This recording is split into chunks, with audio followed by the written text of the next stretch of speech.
അപ്പം എനിക്ക് ഏറ്റവും ഞാൻ മനസ്സിൽ കണ്ടിരുന്നതും അതുപോലെ എൻ്റെ പ്രാക്ടിക്കലായിട്ടുള്ള വാർഡിലും പുറമേ ഒക്കെ സന്ദർശിച്ചപ്പോൾ കണ്ടൊരു ഏറ്റവും വലിയൊരു ദുഃഖകരമായിട്ടുള്ള കാഴ്ച എന്ന് പറഞ്ഞാൽ നഗരത്തിലെല്ലായിടത്തും ഭവനരഹിതരായിട്ടുള്ള ഒരു പിടി ആൾക്കാർ. വിശദമായിട്ട് ഇതൊരു G+11 എന്ന് പറഞ്ഞാൽ ഗ്രൗണ്ടും 11 നിലയും, മൊത്തത്തിൽ 12 നിലകളാണ് ഇതിനുള്ളത്. എനിക്ക് കുറച്ച് പണം അഡ്വാൻസ് ആയിട്ട് തരാൻ വേണ്ടിയിട്ടുള്ള ഒരു ആൻറ്റിസിപ്പേറ്ററി സാങ്ഷൻ, മുൻകൂർ അനുമതി എനിക്ക് തരണമെന്ന് പറഞ്ഞു. അപ്പോൾ ഇതങ്ങനെ ഒരു വാസ്തവം പറഞ്ഞാൽ ഇത്തരത്തിലുള്ള വലിയ ഘട്ടങ്ങളിൽ ഇമ്പോർട്ടൻ്റ് ആയിട്ടുള്ള ഒരു വളരെ സുപ്രധാന ഘട്ടങ്ങളിൽ നമുക്ക് അങ്ങനെ ചെയ്യാനുള്ള അധികാരമുണ്ട് മേയർക്ക്. എന്നെ ഒഫീഷ്യൽ ക്ഷണത്തിനപ്പുറം അവിടുത്തെ ആളുകൾ പലരും എന്നോട് പേഴ്സണലായിട്ട് വിളിച്ചിട്ട് പറഞ്ഞു, മാഡം അതിൽ വരണോ എന്ന് പറഞ്ഞപ്പോൾ എനിക്ക് മനസ്സിലായി അവർക്ക് എന്നോടുള്ള സ്നേഹവും ബഹുമാനവും കൊണ്ട് ഈ ആൾക്കാർ, ഈ വിളിച്ചവർ തന്നെയാണ് എൻ്റെ ഓഫീസിൻ്റെ മുന്നിൽ കുത്തിയിരിപ്പ് സത്യാഗ്രഹം നടത്തിയത്. അപ്പോൾ അവരുടെ ഭാവമാറ്റവും മനസ്സിലുള്ള അറിവിൻ്റെ മാറ്റവും ഒക്കെ എനിക്ക് മനസ്സിലായിട്ട് ഞാൻ പോയത്. അങ്ങനെ വന്നു കഴിഞ്ഞപ്പോൾ ഒരു കമ്മിറ്റി കണ്ടാൽ ഇനി അടുത്ത പടി കൗൺസിലിലേക്ക് വെക്കാം. അപ്പോൾ കൗൺസിലിലേക്ക് വെക്കുമ്പോൾ പിന്നെയും താമസം വരുള്ളൂ.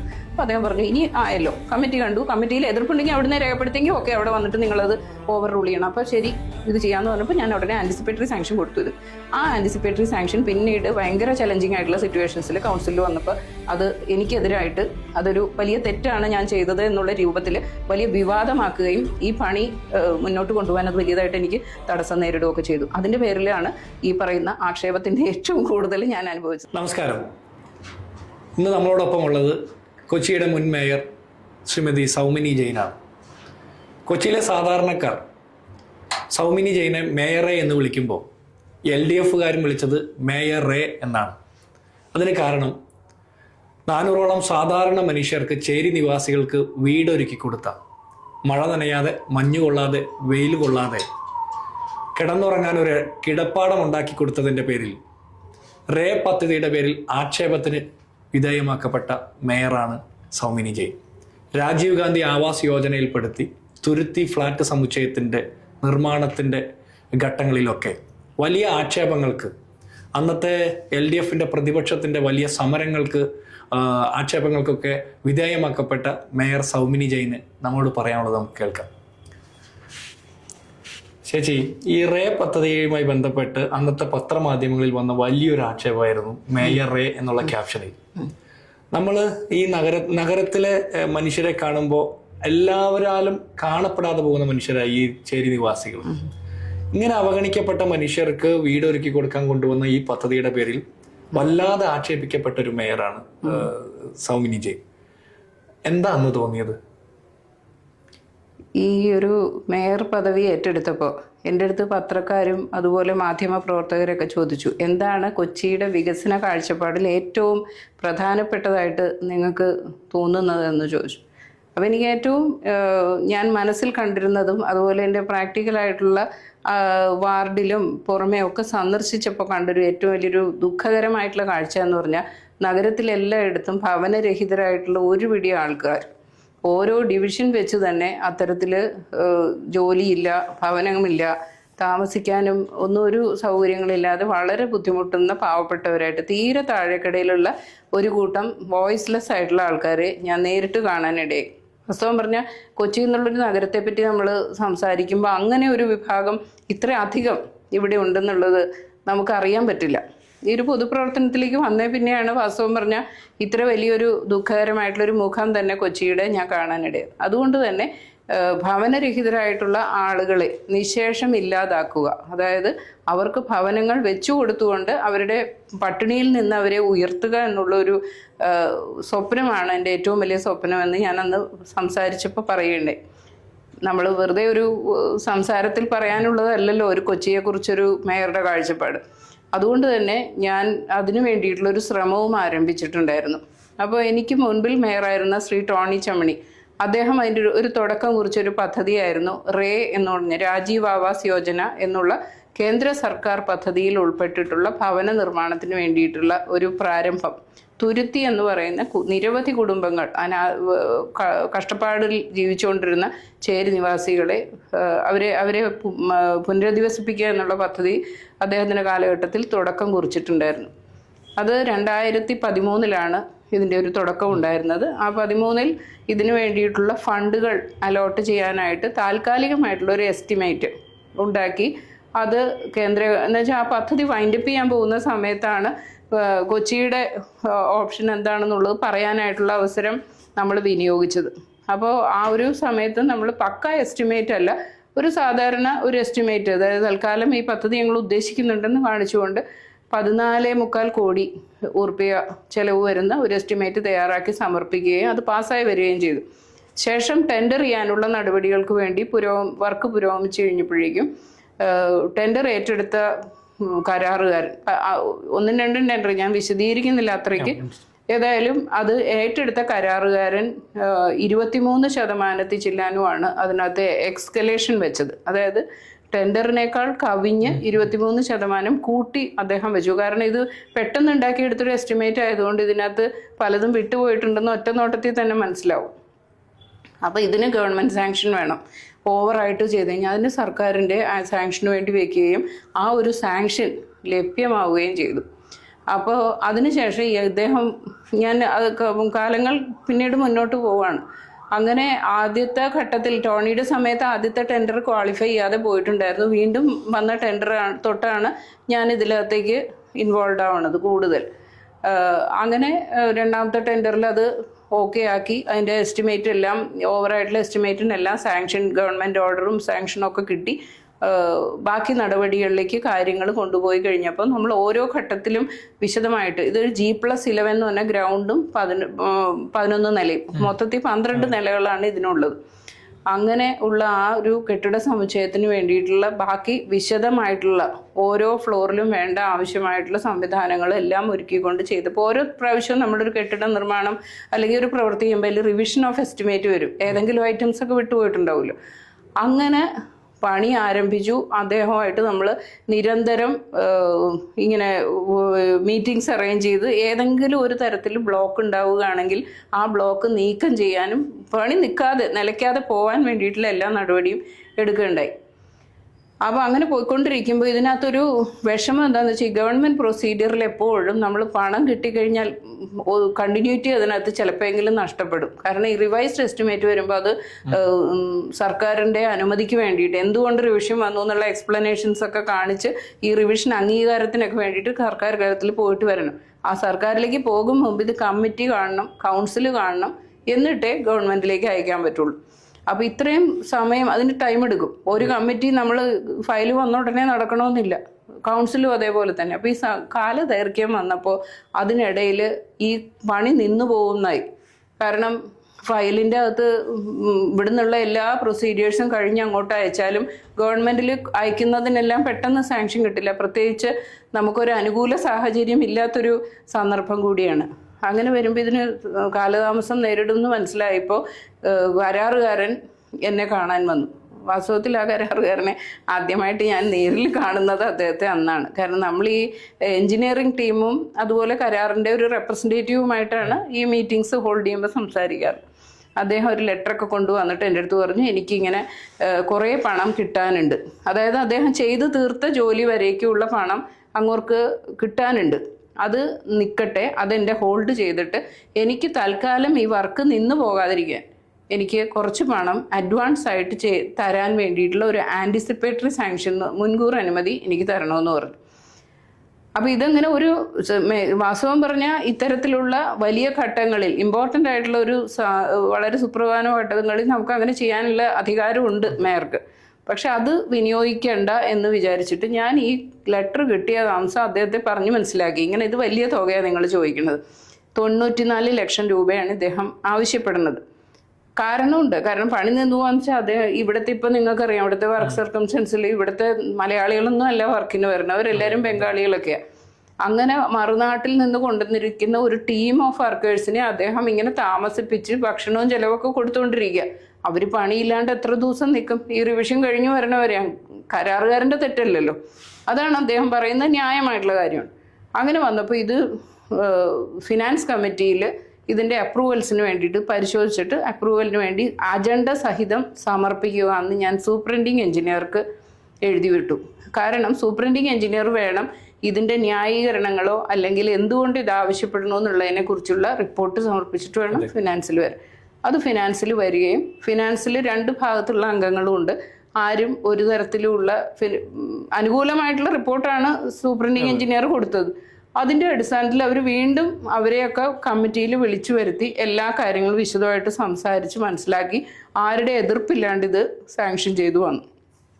അങ്ങനെ വന്നു കഴിഞ്ഞപ്പോൾ ഒരു കമ്മിറ്റി കണ്ടാൽ ഇനി അടുത്തപടി കൗൺസിലിലേക്ക് വെക്കാം. അപ്പോൾ കൗൺസിലിലേക്ക് വെക്കുമ്പോൾ പിന്നെയും താമസം വരുന്നു. അപ്പോൾ അദ്ദേഹം പറഞ്ഞു ഇനി ആയല്ലോ, കമ്മിറ്റി കണ്ടു, കമ്മിറ്റിയിൽ എതിർപ്പുണ്ടെങ്കിൽ അവിടുന്ന് രേഖപ്പെടുത്തിയെങ്കിൽ ഓക്കെ, അവിടെ വന്നിട്ട് നിങ്ങളത് ഓവർ റൂൾ ചെയ്യണം. അപ്പോൾ ശരി ഇത് ചെയ്യാമെന്ന് പറഞ്ഞപ്പോൾ ഞാൻ ഉടനെ ആൻറ്റിസിപ്പേറ്ററി സാങ്ഷൻ കൊടുത്തു ഇതിന്.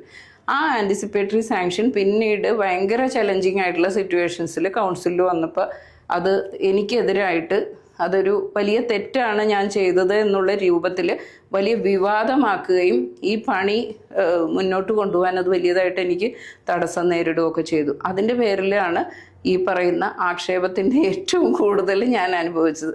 ഈ ഫ്ലാറ്റ് നിർമ്മാണം എന്ന് പറയുന്നത് 2 ബ്ലോക്കുകളായിട്ടാണ് ഇത് പണിയേണ്ടത്. അവിടെ വന്നിരിക്കുന്ന കുടുംബങ്ങളെന്ന് പറഞ്ഞാൽ 398 കുടുംബങ്ങളാണ്.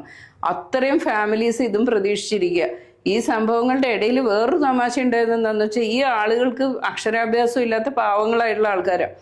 അവരെ തെറ്റിദ്ധരിപ്പിച്ചു. മേയർക്ക് എന്തോ ഇതിനകത്ത് കൊണ്ടുപോകാനായിട്ടൊന്നും താല്പര്യമില്ല എന്ന് അവരോട് തെറ്റിദ്ധാരണാപരമായിട്ടുള്ള കാര്യങ്ങൾ പറഞ്ഞു മനസ്സിലാക്കിയിട്ട് അവിടുത്തെ ആരൊക്കെയോ ആളുകൾ പറഞ്ഞു കൊടുത്തതിൻ്റെ പേരിൽ ഈ ആളുകൾ എൻ്റെ ഓഫീസ് പിക്കറ്റ് ചെയ്യുകയും അത്തരത്തിലുള്ള പിന്നെ കൗൺസിൽ തടസ്സപ്പെടുത്താനായിട്ട് കൗൺസിൽ വരാന്തയിൽ വന്ന് നിൽക്കുക. അവർക്കറിയില്ല, അവരുടെ വിചാരം ഒരു ഫയൽ എടുത്താൽ മേയർ ഒപ്പിട്ടാൽ അത് മുമ്പോട്ട് പോകുന്ന. പക്ഷെ അങ്ങനെയല്ല, അതിന് ചില നടപടിക്രമങ്ങൾ ഉണ്ടെന്ന് ഇവരോട് പറഞ്ഞു മനസ്സിലാക്കാൻ പോലും ഉള്ളൊരു അവസരം കിട്ടുന്നതിന് മുമ്പ് ഈ ആൾക്കാരെ മുഴുവൻ വലിയ ജനതയായിട്ട് സ്ത്രീകളെയും കുട്ടികളെയൊക്കെ കൊണ്ടുവന്ന് കൗൺസിൽ വരാന്തയൊക്കെ ഉപരോധിക്കുന്ന സിറ്റുവേഷനൊക്കെ ഉണ്ടായി.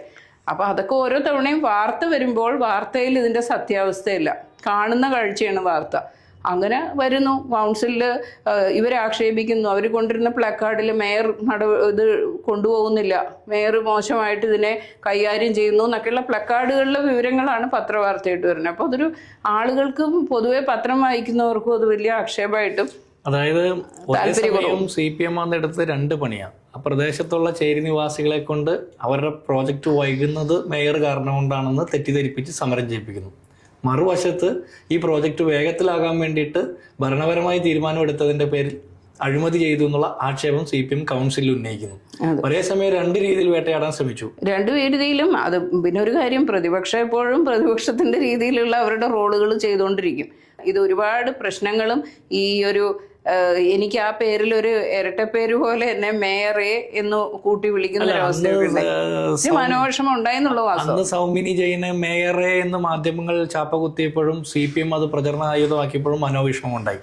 അന്ന് തുടങ്ങി വെച്ച ആ പദ്ധതിയുടെ പൂർത്തീകരണത്തിന്റെ അവകാശവാദം ഉന്നയിച്ചുകൊണ്ട് ഇന്നത്തെ മേയർ അനിൽകുമാർ രംഗത്ത് വരുമ്പോൾ സത്യത്തിൽ നിങ്ങൾ അഭിമാനിക്കുകയല്ലേ ചെയ്യേണ്ടത്? നിങ്ങൾ തുടങ്ങി വെച്ച പദ്ധതിയല്ല അവരുടെയാണെന്ന് അവർ അവകാശപ്പെടുന്നത്. അല്ല, എനിക്ക് അതിനകത്ത് ഇന്നിപ്പം അനിൽകുമാർ അതിന്റെ അവകാശവാദം ഉന്നയിച്ചു എന്നുള്ളതല്ല, നമ്മൾ തുടങ്ങിയ ഒരു പ്രോജക്റ്റ് പൂർത്തീകരണത്തിലേക്ക് എത്തി അത് അവർക്ക് ഉപകാരപ്പെട്ടു എന്നുള്ളത് സത്യത്തിൽ ഒരു വലിയ ചാരിതാർത്ഥ്യം ഉണ്ടാക്കുന്ന ഒരു കാര്യമാണ്. അതുകൊണ്ട് തന്നെ ഞാൻ ആ പദ്ധതിയിൽ പങ്കെടുക്കാൻ പോയി. എൻ്റെ തുടക്കം അത് വേറൊന്നും കൊണ്ടല്ല, നമ്മുടെ ആളുകൾക്ക് നമ്മൾ ചെയ്തു കൊടുത്ത ആ പ്രോജക്റ്റ് ഫുള്ളായപ്പോൾ അവരുടെ സന്തോഷത്തിൽ പങ്കെടുക്കാൻ വരണമെന്ന് ആളുകളാണ് എന്നെ ക്ഷണിച്ചത്.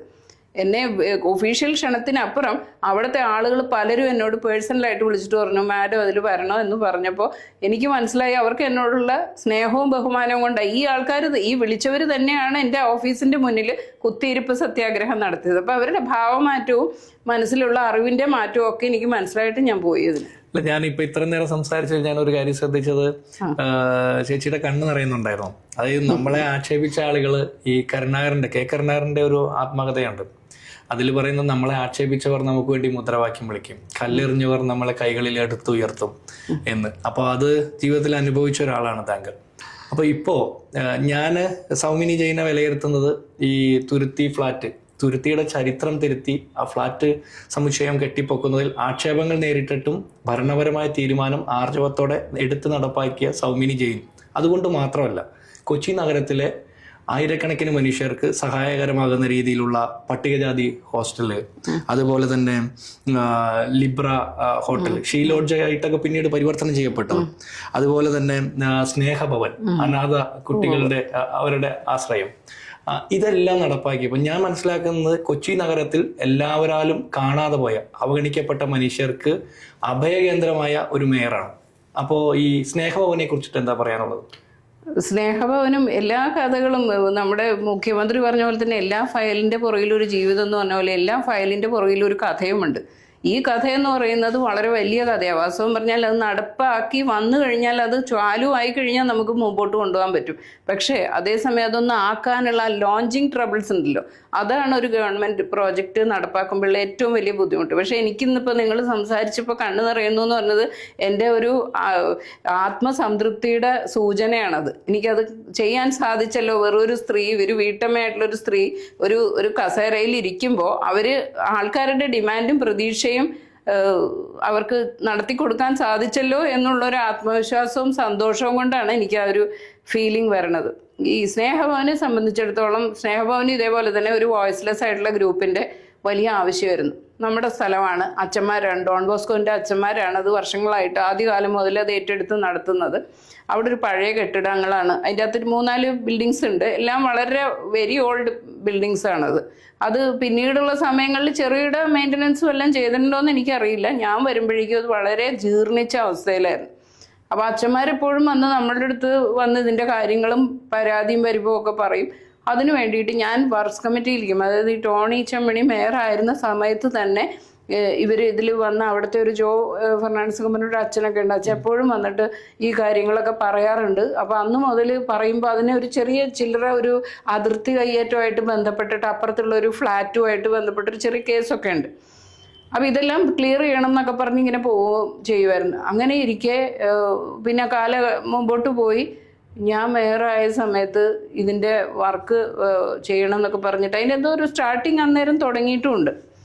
പക്ഷേ ഇവിടുത്തെ മണ്ണ് പരിശോധനയൊക്കെ നടത്താതെ വരച്ച പിക്ചേഴ്സും പ്ലാനും ഒന്നും അവിടെ വർക്കബിൾ ആയില്ല. കാരണം ഇവിടെ ചെന്ന് നോക്കിക്കഴിഞ്ഞപ്പോൾ എൻജിനീയേഴ്സ് പറഞ്ഞു അവിടെ സ്ട്രക്ചർ സ്റ്റെബിലിറ്റി ഈ പറയുന്ന സാധനം വെച്ച് ഉണ്ടാക്കിയാൽ ഉണ്ടാവില്ല.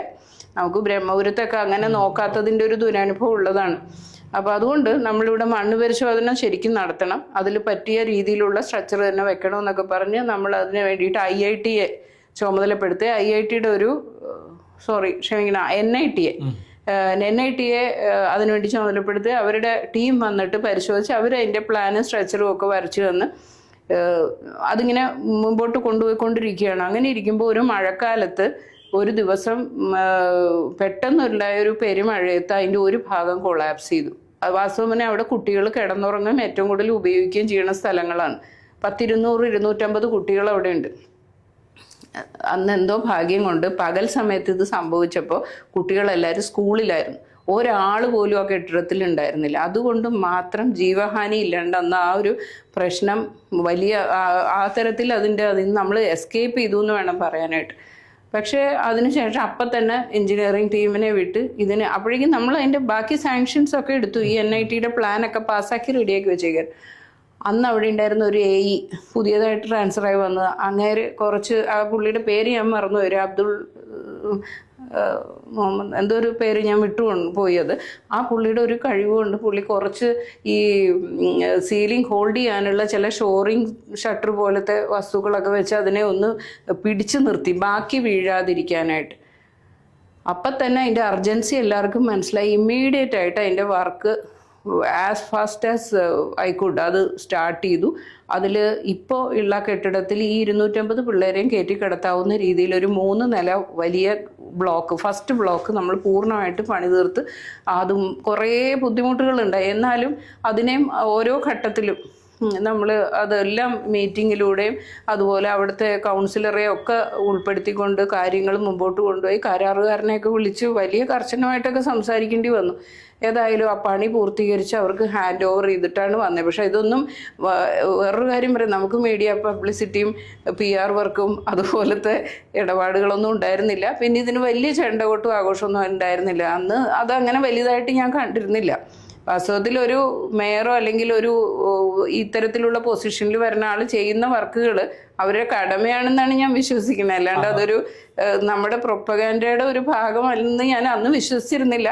ചിലപ്പോൾ അത് തെറ്റായിരിക്കാം. ഏതായാലും അതിൻ്റെ പേരിൽ ഇതാരും അറിഞ്ഞിട്ടുണ്ടോ എന്ന് എനിക്കറിയില്ല. പക്ഷെ എനിക്ക് ഒരുപാട് സാറ്റിസ്ഫാക്ഷനും അച്ഛന്മാരും ഒരുപാട് നന്ദിയൊക്കെ എന്നോട് പറഞ്ഞു. ആരും PR വർക്ക് നടത്തിയില്ലെങ്കിലും ആ കുട്ടികൾക്ക് അറിയില്ലായിരിക്കും, മനസ്സിലുണ്ടാവുമായിരിക്കും അവർക്ക്. പക്ഷെ അവർക്ക് അങ്ങനെ ഒരു നമ്മൾ ചെയ്യേണ്ട ജോലി തന്നെയാണ് ചെയ്തത് എന്നുള്ളത് കൊണ്ട് അവരതിൽ വലിയ തലത്തിലുള്ള പ്രൊപ്പഗാൻഡ നടത്തിയിട്ടില്ല. ഏതായാലും നമുക്ക് അറിയാം അത് കുട്ടികൾക്ക് അപകടമില്ലാതെ നല്ല സുരക്ഷിതമായ കെട്ടുറപ്പുള്ള ഒരു നല്ല മോഡേൺ ആയിട്ടുള്ള സർവ്വ സൗകര്യങ്ങളും ഉള്ളൊരു കെട്ടിടം പണിത് കൊടുക്കണം. പക്ഷെ അതിൻ്റെ സെക്കൻഡ് ഹാഫ് പണിയണമായിരുന്നു. അപ്പോഴേക്കും ആ കാലാവധി തീർന്നുപോയി.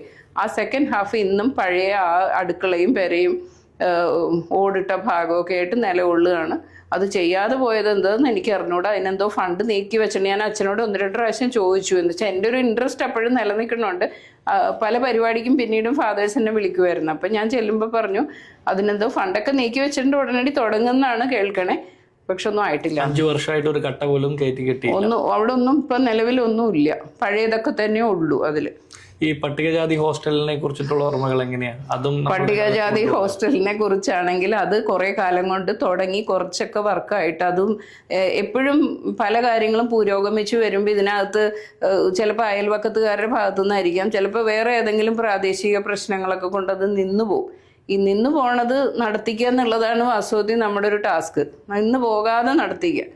അങ്ങനെ ആ ഹോസ്റ്റലിൻ്റെ പണി പൂർണ്ണമായിട്ട് തീർത്ത് എല്ലാം ഉപയോഗസജ്ജമാക്കി. ഇപ്പോൾ ഈ കോവിഡ് എനിക്ക് വന്ന ഏറ്റവും വലിയ പ്രശ്നം 2 പ്രളയവും 1 കോവിഡും വന്നു. നമ്മുടെ കാലത്ത് കിട്ടാവുന്ന അത്രയും വിഷയങ്ങളുണ്ടായി. പക്ഷെ അതിനെയും മറികടന്ന് നമ്മളൊരു വർക്ക് പൂർണ്ണമാക്കുക എന്ന് വെച്ചാൽ ചെറിയ ചാലഞ്ച് അല്ലായിരുന്നു. പിന്നെ ബാക്കി പ്രൊട്ടസ്റ്റ് എന്തായാലും ആ സമയത്ത് അതെല്ലാം തീർത്ത് കീ ഹാൻഡ് ഓവർ ചെയ്ത സമയത്താണ് കോവിഡ് വന്നപ്പോൾ എല്ലാ മേജറായിട്ടുള്ള ബിൽഡിങ്സും CFLTCകൾ കോവിഡിനെ അന്ന് അങ്ങനെയാണല്ലോ കൈകാര്യം ചെയ്തുകൊണ്ടിരുന്നത്. ഫസ്റ്റ് ലെവൽ കെയർ സെൻ്റർ ആയിട്ട് കൺവേർട്ട് ചെയ്യണം എന്ന് പറഞ്ഞിട്ട് ഗവൺമെൻറ്റിൻ്റെ ഭാഗത്തുനിന്നൊരു ഇതും വന്നു, ഒരു ഓർഡറും വന്നു. അതിൻ്റെ പേരിൽ നമ്മുടെ മേജറായിട്ടുള്ള കെട്ടിടങ്ങൾ, ഇത് മാത്രമല്ല നമ്മുടെ പണി തീർന്ന് പൂർണ്ണ സജ്ജമായി കിടന്ന നമ്മുടെ നോർത്തിലെ ലിബ്ര ഹോട്ടൽ, ഒരുപക്ഷെ കേട്ടിട്ടുണ്ടാവും. പഴയ രൂപം എന്ന് പറഞ്ഞാൽ ഇതുമായിട്ട് ഒരു ബന്ധവും ഇല്ല കേട്ടോ. അതാണ് ഇതെന്ന് നമ്മൾ ഒരു തരത്തിൽ ഇമാജിൻ ചെയ്യാൻ പറ്റില്ല. ആ സ്ട്രക്ചർ അത്രയും ഉണ്ടെന്ന് മാത്രമേ ഉള്ളൂ. അത് ഞാൻ പറയാം അതിലേക്ക്. അതും ഇതേപോലെ തന്നെ നമുക്ക് CFLTCക്ക് വേണ്ടിയിട്ട് അതിനുവേണ്ടി റിസർവ് ചെയ്ത് വെക്കേണ്ടി വന്നു. അപ്പോൾ ഒരു പ്രോജക്റ്റ് അതിൽ ആരംഭിക്കാൻ ഈ 2 സ്ഥലത്തും നമുക്ക് സാധിച്ചില്ല. ലിബ്രയെ കുറിച്ച് ഞാൻ പറഞ്ഞത് എന്താണെന്ന് വെച്ചിട്ടുണ്ടെങ്കിൽ, ലിബ്ര ഹോട്ടൽ എന്ന് പറയുന്നത് നമ്മുടെ തേവര ഭാഗത്ത് കോന്തുരുത്തി പുഴയുടെ വികസനവുമായി ബന്ധപ്പെട്ട് മാറ്റി അവിടെ പുനരധിവസിപ്പിക്കാൻ ഉദ്ദേശിച്ച ആളുകളെ താൽക്കാലികമായിട്ട് മാറ്റി പാർപ്പിച്ചതാണ് ലിബ്ര ഹോട്ടൽ എന്ന പേരിൽ നമ്മൾ വാടകയ്ക്ക് കൊടുത്തിരുന്നൊരു സ്ഥലമാണ്. അത് അവരുടെ അടുത്തുനിന്ന് നമ്മൾ മേടിച്ചെടുത്തതാണ് ഈ സ്ഥലം. ടാക്സിൻ്റെ ഒരു ഇഷ്യൂ വന്നപ്പോൾ ആ കോർപ്പറേഷൻ അത് തിരിച്ചു പിടിച്ചതാണ്. ആ സ്ഥലം ഒഴിഞ്ഞു കിടക്കണോണ്ട് ഈ ആളുകളെ അവിടെ കയറ്റി താമസിപ്പിച്ചു.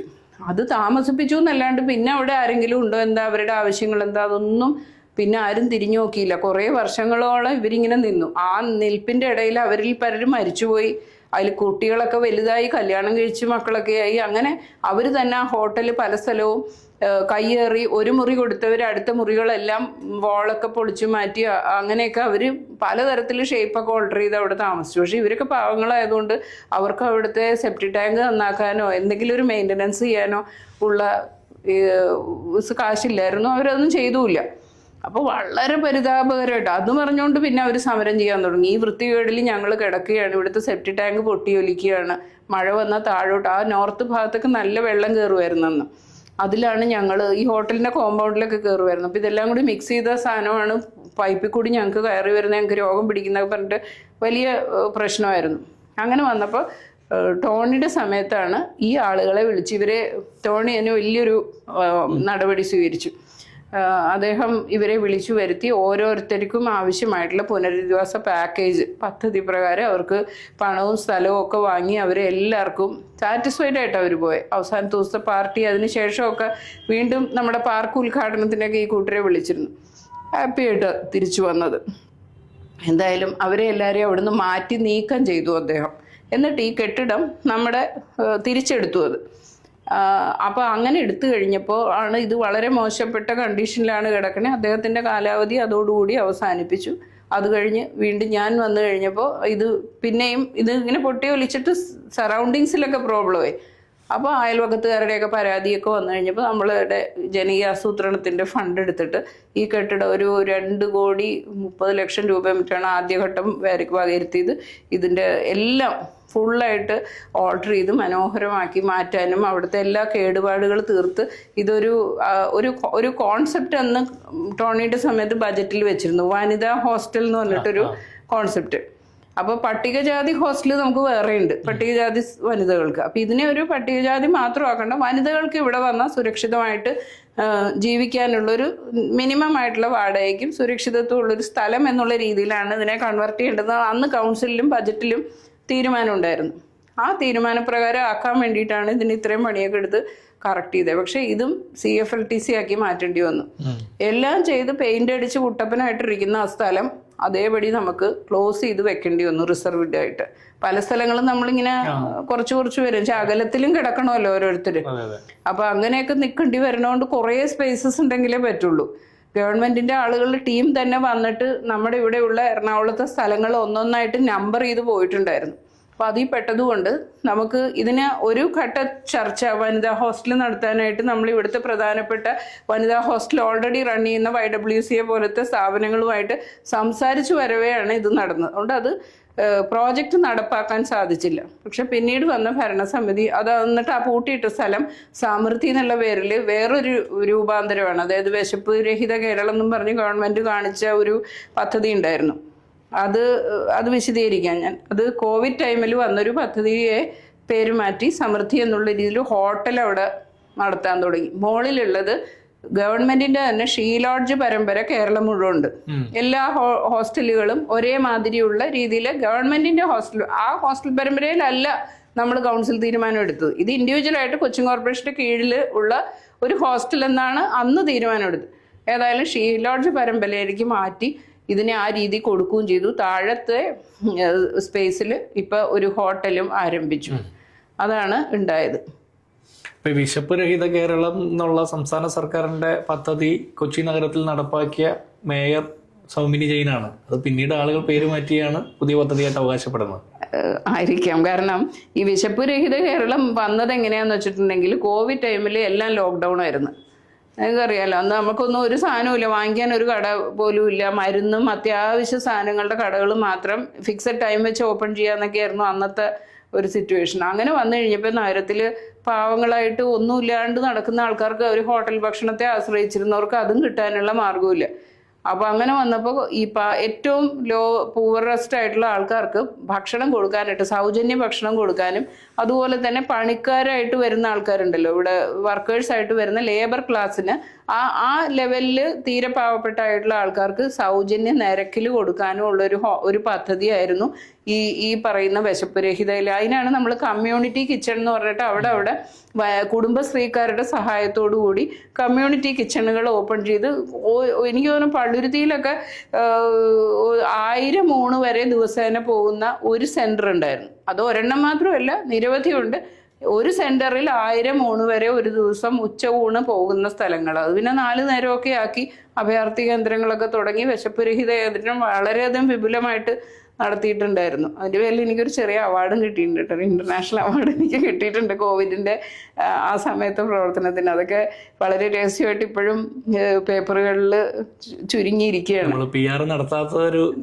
നടത്താത്തതുകൊണ്ട് ഇതിനെ പറ്റിയിട്ട് അറിഞ്ഞുകൂടാ. ഞാനിപ്പോൾ സാന്ദർഭികമായിട്ട് ഓർത്തപ്പോൾ പറഞ്ഞതാണ്. ഓക്കെ, നമ്മൾ വീട് വെച്ചു കൊടുത്തു, ആളുകൾക്ക് താമസിക്കാൻ സ്ഥലം കൊടുത്തു. സാധാരണ മനുഷ്യരെ സംബന്ധിച്ചിടത്തോളം വീട്, പിന്നെ ഭക്ഷണം, പിന്നെ കുടിവെള്ളം. അതെ, കുടിവെള്ള പദ്ധതികൾ നടപ്പാക്കിയതുമായി ബന്ധപ്പെട്ട് എന്തൊക്കെയാണ് നമ്മൾ ചെയ്തിട്ടുള്ളത്? കുടിവെള്ള പദ്ധതി വളരെ എസെൻഷ്യലായിരുന്നു. കാരണം നമ്മുടെ നഗരത്തിൽ പല സ്ഥലങ്ങളിലും കുടിവെള്ള സമര സമിതികൾ തന്നെ രൂപീകരിച്ചിട്ടുണ്ട്. ഓരോ സ്ഥലങ്ങളിലും ഉണ്ട് കുടിവെള്ളം എത്താത്തതിന്. അത് കാരണം എന്താണെന്ന് വെച്ചിട്ടുണ്ടെങ്കിൽ കുടിവെള്ളത്തിൻ്റെ പൈപ്പ് ലൈനുകൾ ഇട്ടത് ഒരു 1950s എന്തോ ആണ്. അതിനുശേഷം പിന്നെ അതിൻ്റെ ഒന്നും മാറ്റിയിട്ടില്ല. പ്രത്യേകിച്ച് മെയിൻ പൈപ്പ് ലൈൻ, ഡിസ്ട്രിബ്യൂഷൻ ലൈനുകളെല്ലാം പഴകി ദ്രവിച്ചു വല്ലാത്ത അവസ്ഥയിലായിരുന്നു. അങ്ങനെ ഇരിക്കുമ്പോൾ നമ്മുടെ കേന്ദ്ര പദ്ധതി അമൃത് എന്ന് പറയുന്ന പദ്ധതി വന്നിട്ടുണ്ടായിരുന്നു. ഈ എല്ലാ കേന്ദ്ര പദ്ധതിക്കും ഒരു പോർഷൻ കേന്ദ്രവും ഒരു ഹാഫ് അവരും ബാക്കിയുള്ള ഹാഫ് സ്റ്റേറ്റും ലോക്കൽ ബോഡിയും കൂടി ഷെയറിംഗ് ആണ്. അപ്പം നമ്മുടെ ഷെയറും കൂടി ഉണ്ട് കേട്ടോ. നമ്മളെപ്പോഴും കേന്ദ്ര പദ്ധതി എന്ന് പറയുമ്പോൾ കേന്ദ്രത്തിന്റെ മാത്രം പണമാണെന്ന് ഉദ്ദേശിക്കരുത്. എല്ലാവരുടെ ഭാഗത്തു നിന്നും കോൺട്രിബ്യൂഷൻ ചേർന്നാണ് ആ പദ്ധതി ആവിഷ്കരിക്കുക. അപ്പോൾ അങ്ങനെ വന്നിട്ടുള്ള കേന്ദ്ര പദ്ധതിയായിട്ടുള്ള അമൃത് എന്ന് പറയുന്നതിൽ ഈ പറയുന്ന പദ്ധതി ഉണ്ടായിരുന്നു. കുടിവെള്ളത്തിൻ്റെ വിതരണം ഇമ്പ്രൂവ് ചെയ്യാനുള്ള ഒരു ഘടകം അതിനകത്തുണ്ടായിരുന്നു. അതിൽ ഉൾപ്പെടുത്തിയിട്ട് കുറേ കാര്യങ്ങൾ ചെയ്തു. അതിൽ ഏറ്റവും പ്രധാനപ്പെട്ട ഒന്ന് 6 വാട്ടർ ടാങ്ക്സ് പല സ്ഥലങ്ങളിൽ ഏറ്റവും രൂക്ഷമായിട്ട് കുടിവെള്ള ക്ഷാമം അനുഭവപ്പെടുന്ന പല സ്ഥലങ്ങളിലും കൊച്ചിയുടെ 4 ഓവർഹെഡും 2 അണ്ടർഗ്രൗണ്ടുമായിട്ടുള്ള ടാങ്ക്സ് പണിത് അതിലേക്കുള്ള ഡിസ്ട്രിബ്യൂഷൻ ലൈനുകളും ചിലയിടത്ത് അതിൻ്റെ നെറ്റ്വർക്ക് ഉൾപ്പെടെ, അതായത് ഓരോ ഹൗസ് ഹോൾഡിലേക്കുള്ള നെറ്റ്വർക്ക് ഉൾപ്പെടെ മാറ്റിക്കൊണ്ടുള്ളൊരു പദ്ധതി. അതിൻ്റെ ഒരു ഉദാഹരണം നമ്മൾ പറയുകയാണെങ്കിൽ തേവരയിലെ വാട്ടർ ടാങ്ക് കണ്ടിട്ടുണ്ടാവും. 10 ദശലക്ഷം ലിറ്ററാണ് അതിൻ്റെ കപ്പാസിറ്റി. തേവര ഏറ്റവും കൂടുതൽ കുടിവെള്ള സമരത്തിനൊക്കെ വേദിയായ ഒരു സ്ഥലമാണ്. അവിടെ ഈ ഒരു പദ്ധതി വന്നു കഴിഞ്ഞപ്പോൾ നെറ്റ്വർക്ക് ഉൾപ്പെടെ മാറ്റി കഴിഞ്ഞപ്പോൾ അവിടെ ഉണ്ടായൊരു അതിശയോക്തിയല്ല, ടാറിങ് പൊട്ടി വെള്ളം മേലോട്ട് ചീറ്റുന്ന അവസ്ഥ വരെ വന്നു വെച്ചാൽ ആ ഡിസ്ട്രിബ്യൂഷൻ ലൈനിന് ഹോൾഡ് ചെയ്യാൻ പറ്റാണ്ട് അതിൻ്റെ ഫോഴ്സ് അത്ര ഫോഴ്സിൽ വെള്ളം വരാൻ തുടങ്ങി. വാട്ടർ ടാങ്കിലൊക്കെ വിത്തൗട്ട് മോട്ടർ നേരെ കയറുമായിരുന്നു, 1 നില 2 നില വരെയൊക്കെ കയറുമായിരുന്നു. അങ്ങനത്തെ ഒരു പദ്ധതി ആവിഷ്കരിച്ച് അതേപോലെ തുല്യമായിട്ടുള്ള 6 ടാങ്കുകൾ പണിത് നഗരത്തിൽ. അതിൽ ചിലത് പൂർണ്ണമായിട്ടുണ്ടായിരുന്നില്ല, പലതും കമ്മീഷനിങ് ആയിരുന്നു. അപ്പോൾ അങ്ങനെ വന്നു കഴിഞ്ഞപ്പോൾ നിലവിൽ എക്സിസ്റ്റിംഗ് ആയിട്ടുള്ള പൈപ്പ് ലൈനിലെ വെള്ളം നമുക്ക് കൂടുതൽ സിറ്റിയുടെയും അതുപോലെ ടെയിൽ എൻഡ്സിലേക്ക് ഫോർട്ട് കൊച്ചി, അരൂര് വരെയൊക്കെ എത്തുന്ന നമ്മുടെ ഇടക്കൊച്ചിയുടെ ഭാഗം വരെയുള്ള സ്ഥലങ്ങളിലൊക്കെ കൂടുതൽ നമുക്ക് സപ്ലൈ ഊർജിതമാക്കാൻ സാധിച്ചിട്ടുണ്ടായിരുന്നു. അതൊരു വലിയ അച്ചീവ്മെന്റ് തന്നെയാണ്. വെള്ളം ഉണ്ടെങ്കിൽ നമുക്ക് അതിന് ഒരു വ്യത്യസ്തത വരുത്താൻ സാധിച്ചത് ഈ ടാങ്കർ ലോറികളുടെ എണ്ണം കുറച്ചു. അങ്ങനെ വരുമ്പോൾ ടാങ്കർ ലോറിക്ക് കൊടുക്കുന്ന പണം നമുക്ക് കുറച്ച് സേവിങ് ആയി. ഒരു കാര്യം കൂടി, ഇപ്പൊ നമ്മൾ വീട് ഒരുക്കി കൊടുത്തു, വിശപ്പ് രഹിത കേരളത്തിന്റെ ഭാഗമായിട്ട് നഗരത്തിൽ ഭക്ഷണം ഉറപ്പാക്കുന്ന പദ്ധതി നടപ്പാക്കി, കുടിവെള്ളം ഉറപ്പാക്കി. അതോടൊപ്പം തന്നെ പ്രധാനപ്പെട്ട ഒരു കാര്യമാണ് ഈ ഗതാഗത സംവിധാനം. റോഡ് ട്രാൻസ്പോർട്ട് ആയിക്കൊള്ളട്ടെ, അല്ലെങ്കിൽ കാൽനട യാത്രക്കാർക്കുള്ള സൗകര്യം ആയിക്കൊള്ളട്ടെ, അല്ലെങ്കിൽ ഇന്ത്യയിലെ ആദ്യത്തെ റോറോ പദ്ധതി കൊച്ചിയിലാണ് കൊണ്ടുവന്നത്, പാസഞ്ചർ ബോട്ട് ഉൾപ്പെടെ ഉള്ള പദ്ധതികളൊക്കെ. അപ്പൊ അത്തരം കാര്യങ്ങളെ കുറിച്ചിട്ടുള്ള നമ്മുടെ കാലത്ത് നടത്തിയിട്ടുള്ള പ്രവർത്തനങ്ങൾ എന്തൊക്കെയായിരുന്നു? അതിൽ റോഡ് ട്രാൻസ്പോർട്ട് നിൽക്കട്ടെ, ഇതിൽ ഏറ്റവും പ്രധാനപ്പെട്ട ഇവിടെ ജിൻഡോ സൂചിപ്പിച്ച പോലെ തന്നെ ജലഗതാഗതമാണ്. ഈ ജലഗതാഗതം അന്ന് നമുക്കറിയാതെ ഏറ്റവും ചീപ്പസ്റ്റ് ആയിട്ടുള്ള മോഡാണ്. പ്രത്യേകിച്ച് നമ്മുടെ ഇവിടത്തേക്ക് ഏറ്റവും ഈസി ആയിട്ടുള്ള റൂട്ടുകളും അതാണ്. ഈ ജലഗതാഗതം ഇമ്പ്രൂവ് ചെയ്ത് കഴിഞ്ഞിട്ടുണ്ടെങ്കിൽ റോഡിലുള്ള തിരക്കും കുറയും. വലിയ വണ്ടികളൊക്കെ അതിൽ ഡീവിയേറ്റ് ചെയ്ത് പോകുന്നതുകൊണ്ട് റോഡിലുള്ള ട്രാഫിക് ബ്ലോക്ക് കുറയ്ക്കാൻ സാധിക്കും.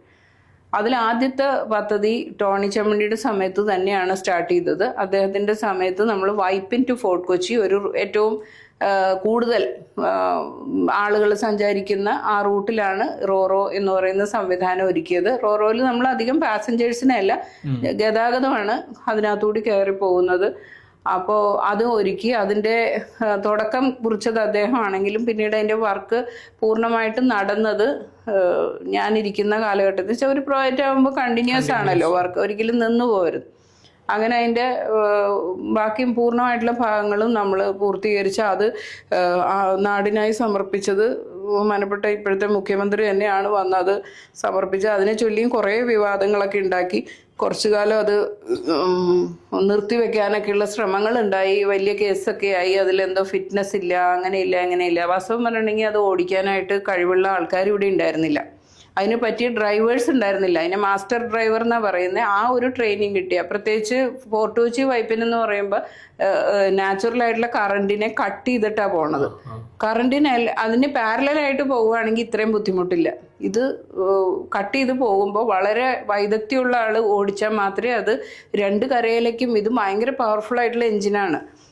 ആ പവർഫുൾ എൻജിൻ വന്ന് കരയിലേക്ക് അടിച്ച് കയറിപ്പോവും കറക്റ്റായിട്ട് അത് സ്റ്റോപ്പും ബ്രേക്കിങ്ങും ചെയ്തില്ലെങ്കിൽ. പിന്നെ വെള്ളത്തിലാകുമ്പോൾ നമ്മുടെ വണ്ടി പോലെ അങ്ങനെ ചവിട്ടി ബ്രേക്ക് ചെയ്യാനും സാധിക്കില്ല. അതിന് കൃത്യം സമയത്ത് അതിൻ്റെ ആക്സിലറേഷൻ ഓഫ് ചെയ്താലേ അത് പതുക്കെ ഓടിയെത്തി സ്മൂത്തായിട്ട് ലാൻഡ് ചെയ്യുള്ളൂ. അപ്പോൾ അങ്ങനെയുള്ള ഡ്രൈവർ ഇല്ലാത്തതിൻ്റെ പേരിൽ KSINC ആണ് നമ്മൾ ഈ സംഗതി ഏൽപ്പിച്ചത്. ഓടിക്കണം എന്നുള്ള ആ ഒരു നടത്തിപ്പ് ചുമതല അവരെ കൊണ്ടാണ് ഏറ്റെടുപ്പിച്ചത്. അപ്പോൾ അവർക്ക് അതിനുള്ള ആളില്ലാത്തത് കൊണ്ട് അവരിങ്ങനെ പല എക്സ്ക്യൂസും പറഞ്ഞു. അവരും കുറച്ചൊക്കെ നമുക്ക് ബുദ്ധിമുട്ടുകൾ ഉണ്ടാക്കിയിട്ടുണ്ട്. അങ്ങനെ ആ വർക്ക് ഫിനിഷ് ചെയ്ത് കൊടുത്തെങ്കിലും അത് പ്രോപ്പറായിട്ട് കൊണ്ടുപോകാൻ ആദ്യ ഘട്ടങ്ങളിൽ അവർക്ക് സാധിച്ചില്ല. പക്ഷെ പിന്നീട് കുറേ തരത്തിലുള്ള കണ്ടിന്യൂസ് ഇൻ്റർവെൻഷൻ കൊണ്ട് അതിൽ 2, 3, 4 പേരെ ട്രെയിൻ ചെയ്യാനും അവരെ കൊണ്ട് ആ സർവീസ് വലിയ കുഴപ്പമില്ലാതെ കൊണ്ടുപോകാനായിട്ടും സാധിച്ചു. വലിയൊരു അച്ചീവ്മെൻറ്റാണ്. കാരണം അതുവരെയും എനിക്ക് തോന്നുന്നു അതിനുശേഷം നമ്മൾ ബഹുമാനപ്പെട്ട പ്രധാനമന്ത്രി ഒരു റോറോ ഉദ്ഘാടനം ചെയ്തു എന്നൊരു വാർത്തയുണ്ടായിരുന്നു. നമ്മുടെ ഇത് കഴിഞ്ഞിട്ടാണ് വന്നത്. പക്ഷെ അതിന് വൺ സൈഡഡ് ആയിരുന്നു. ഈ റോൾ ഓൺ റോൾ ഓഫ് എന്ന് പറഞ്ഞിട്ടുണ്ടെങ്കിൽ നമ്മുടേത് കയറ്റി കഴിഞ്ഞാൽ പിന്നെ വണ്ടി റിവേഴ്സ് ചെയ്ത് ബാക്ക് എത്തിക്കേണ്ട ആവശ്യമില്ല, തിരിഞ്ഞു വരും, വേണ്ട, സ്ട്രെയിറ്റ് ആണത്. ഒരു ബ്രിഡ്ജ് പോലെയാ. കയറി കഴിഞ്ഞാൽ ഈ എൻഡിൽ കൂടി കയറിയാൽ മറ്റേ എൻ്റെ അവിടെ പോയി മുട്ടിയാൽ അതിൽ കൂടി ഇറക്കി കൊണ്ടുപോകാം. അല്ലാണ്ട് റിവേഴ്സ് ചെയ്യേണ്ട കാര്യമില്ല. ഒരു വണ്ടി വന്ന് ഇങ്ങനെ നിരനിരയായിട്ട് നിന്നാൽ അവർക്ക് ഇങ്ങനെ കയറി അതിലെ ഇറങ്ങിപ്പോവാം. രണ്ട് പുറവും ഒരേപോലെ അതിൻ്റെ റിസീവിങ് എൻഡും അതുപോലെ പുറത്തോട്ടുള്ള എൻഡും നല്ല കോമ്പാറ്റബിൾ ആണ് കരയായിട്ട്. അപ്പോൾ പോർട്ടിനെ കൊണ്ട് ജെട്ടിയും പണിയിപ്പിച്ചു, വെസല് ഷിപ്പ്യാർഡിനെ കൊണ്ടും പണിയിപ്പിച്ച് അത് ഭംഗിയായിട്ട് ഓടുന്ന രീതിയിൽ. അപ്പോൾ അത് വലിയ മാറ്റമായിരുന്നു, വലിയ മാറ്റമാണ്. ശരിക്കും പറഞ്ഞാൽ അത് പുറത്തുനിന്ന് വരുന്നവർ പോലും ഇത് കാണുമ്പോൾ അതിശയിക്കാറുണ്ട്. ഇത്രയും നല്ലൊരു സംവിധാനം അതിപ്പോഴും നല്ല കാര്യക്ഷമമായിട്ട് ഓടുന്നുണ്ട്. പക്ഷേ അതിൻ്റെ മെയിൻ്റനൻസും ഫിറ്റ്നസ്സും അതുപോലെ വർഷാവർഷമുള്ള സമയങ്ങളിലുള്ള കൃത്യമായിട്ടുള്ള അതിൻ്റെ വെയർ ആൻഡ് ടയർ നോക്കി അത് കറക്റ്റ് ചെയ്തില്ല എന്നുണ്ടെങ്കിൽ ഈ സംഗതി കുറച്ച് കഴിയുമ്പോൾ വല്ലാത്ത ഡിപ്രീസിയേഷൻ അതിന് സംഭവിക്കും. അതൊക്കെ ചെയ്യുന്നുണ്ടോ എന്നുള്ളതിനെ പറ്റിയിട്ട് എനിക്കറിയില്ല. വലിയ ചെലവ് വരുന്നതാണ്, പക്ഷെ കൃത്യം ചെയ്യണം. അത് സോഫിസ്റ്റിക്കേറ്റഡ്. ഒരു സാധാരണ വീട്ടമ്മയിൽ നിന്ന്, ഒരു സാധാരണ നഗരവാസിയിൽ നിന്ന്, ഒരു കുടുംബിനിയിൽ നിന്ന് കൊച്ചിയുടെ മേയറായിട്ട് വന്ന് വലിയ മാറ്റങ്ങൾക്ക് നേതൃത്വം കൊടുത്ത, വികസനം ഒരു തുടർച്ചയാണെന്നും അത് ഒരാളുടെ മാത്രം അവകാശപ്പെട്ടതല്ലെന്നും അത് തുടർച്ചയായിട്ട് അത് നടത്താനുള്ള ഇച്ഛാശക്തിയാണ് ഒരു നഗര ഭരണസമിതിയുടെ നേതൃത്വത്തിൽ ഇരിക്കുമ്പോൾ വേണ്ടതെന്നൊക്കെ തെളിയിച്ച മേയറെ എന്നുള്ള അന്നത്തെ ആക്ഷേപവിളി ഇന്ന് അഭിമാനത്തോടെ സാധാരണക്കാരുടെ ഭാഗത്ത് നിന്ന് കേൾക്കുമ്പോൾ വലിയ അഭിമാനത്തോടെ കേൾക്കുന്ന സൗമിനി ജെയിൻ വിജയിച്ചൊരു മേയറാണ്. Thank you. ജനഹിതം വിജയിച്ചൊരു മേയറാണ്. സ്വാഭാവികമായിട്ടും ഇപ്പോൾ ഒരു പുതിയ തെരഞ്ഞെടുപ്പ് കൂടി വരികയാണ്. അപ്പോൾ ടോണി ചമ്മണിയുടെ നേതൃത്വത്തിലുള്ള ഭരണസമിതി, സൗമിനി ജെയിൻ്റെ നേതൃത്വത്തിലുള്ള ഭരണസമിതി, ഈ രണ്ട് ഭരണസമിതികളുടെയും കാലത്തുണ്ടായിരുന്ന വികസന പദ്ധതികൾ തുടങ്ങി വെച്ചത്, പൂർത്തിയാക്കിയത്, തുടർന്നു കൊണ്ടിരുന്നത്, അതിൻ്റെ തുടർച്ചയുടെ അവകാശം മുഴുവൻ അവകാശപ്പെടുന്ന ആളുകൾ, PR വാർത്തകളുടെ അകമ്പടിയില്ലെങ്കിലും ജനമനസ്സിനെ വിജയിച്ച സൗമിനി ജെയിന് എല്ലാവിധ അഭിവാദ്യങ്ങളും.